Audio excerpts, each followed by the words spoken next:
Julius Henri Fayol nasceu em Istambul no dia 29 de julho de 1841 e morreu no dia 19 de novembro de 1925.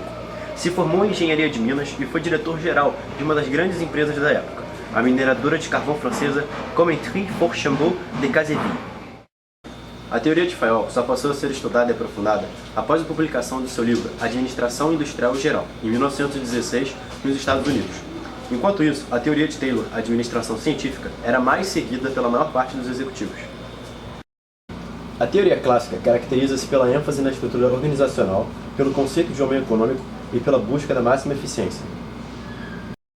Fayol estudou organização de cima para baixo, usando uma abordagem top-down, e dizia que se a gerência, a parte mais alta da empresa, funcionasse bem, o resto da organização também funcionaria.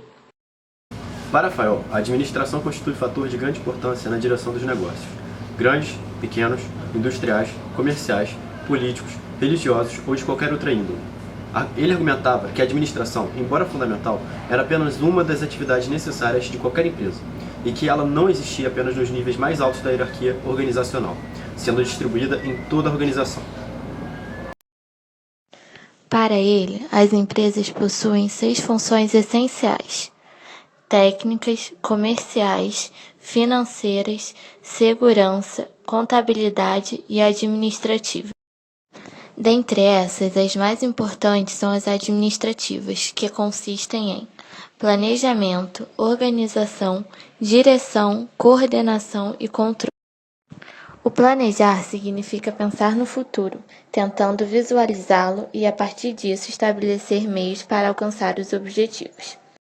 Pela existência de riscos que o gestor irá enfrentar ao tentar definir suas estratégias, há uma grande necessidade de se conseguir informações sempre atualizadas e relevantes sobre a organização e o mercado para orientar.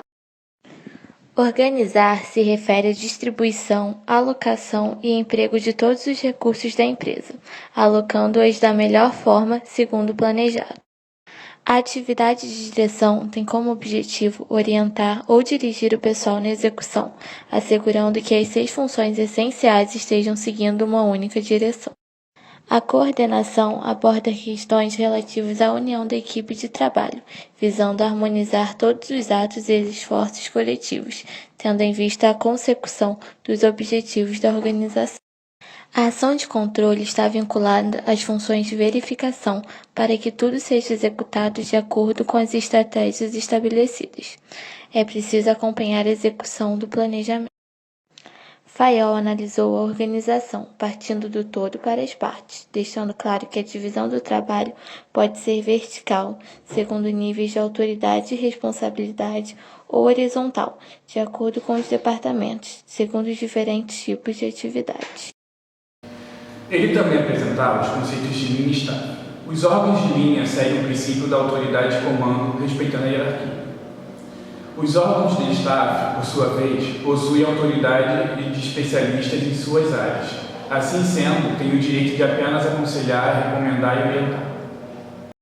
Fayol definiu também os 14 princípios gerais da administração, pontos que ele acreditava que fossem essenciais para a boa realização das tarefas. Ele também disse: não existe nada rígido ou absoluto quando se trata de problemas de administração. É tudo uma questão de proporção. Declarou que os pontos não eram regras universais de administração e que cada empresa teria que analisar sua própria situação e características, a fim de criar seus princípios.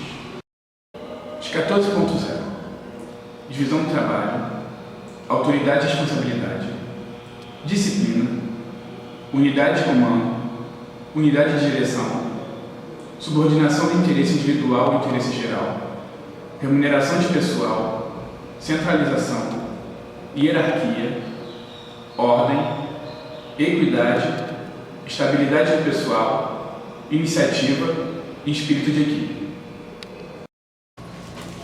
A teoria de Fayol sofreu algumas críticas, como manipulação dos trabalhadores através dos incentivos materiais e salariais e a excessiva unidade de comando e responsabilidade. Porém, seu estudo foi de extrema importância para os rumos da administração no início do século XX, e seu modelo foi bastante seguido pelos outros estudiosos e pelas organizações.